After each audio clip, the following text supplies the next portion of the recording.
welcome back. Alright, I want to start talking about one of the big story problems. And I got these story problems from a website there. I had the link actually on that handout for you. And if you don't like my explanations, you might like their explanations better. Alright, so this was a very classic example of the way like a related rates problem would be set up in a class, like a science application or a business application or something like that. And in this problem, there's sort of a circle of ice. It's actually pretty big. It has an area, according to the problem, of 12 square meters. And it's melting. So we can picture that there is some area to this circle of ice, and it is melting from the sides, getting smaller and smaller with respect to time. Now, I actually wrote out here in front here, what they're wanting to find out is how the radius is changing, given that the change in area with respect to time, that's a t, maybe I wasn't very clear there, is equal to 0.5 meters squared per second. In other words, every second it's getting a half meter per second smaller. Now, I deliberately kind of made a mistake here, though. I wanted to make sure I had a chance here to talk to you about this. It should actually be a negative 0.05. I mean, the word problem says decreasing at a rate of. So we want the change in area with respect to time, dA dt, to be negative. The area is getting smaller with respect to time. And so they're saying at the time when the circle of ice has an area of 12 square meters, what is its radius? I'm sorry, not what is its radius, what is the rate of change of the radius? Although actually we are going to have to find out the radius too. Alright. So, it's a simple problem that involves a circle. And you can see how the area changing is going to be related to the radius of the little iceberg or whatever this is as it melts. Well, every grade school kid knows that the area of a circle is pi r squared. And we're going to say, how are these things changing with respect to time?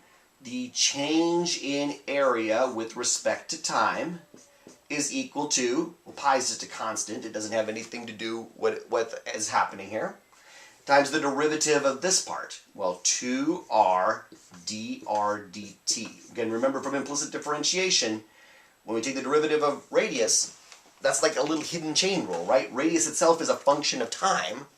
So if this was just some kind of chain rule where we had some function right here, and then that function, we then squared that function, we would know what to do.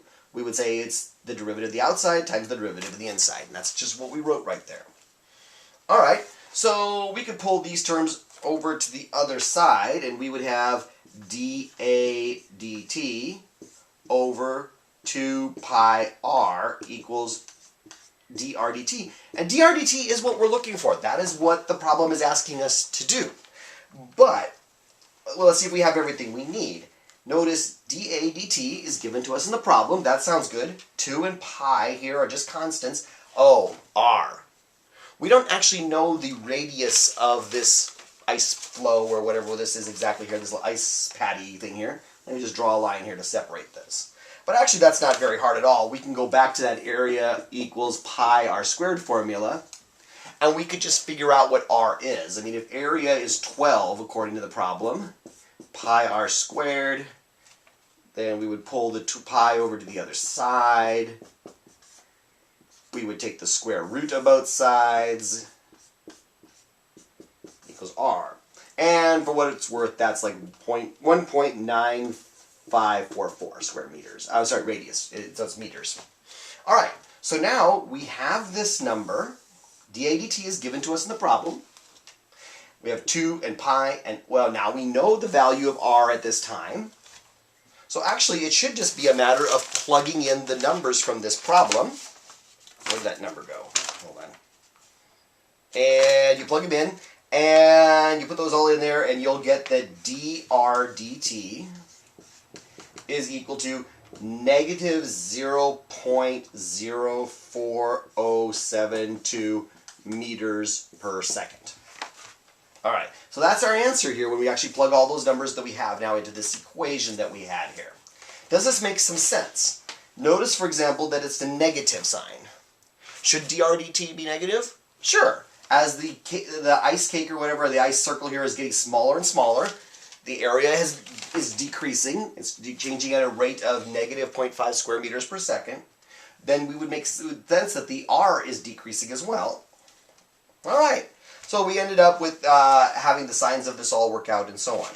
Alright, We have a couple more problems that are about related rates to work through as more examples of this. Obviously, I'm excited to see your questions about how all this works.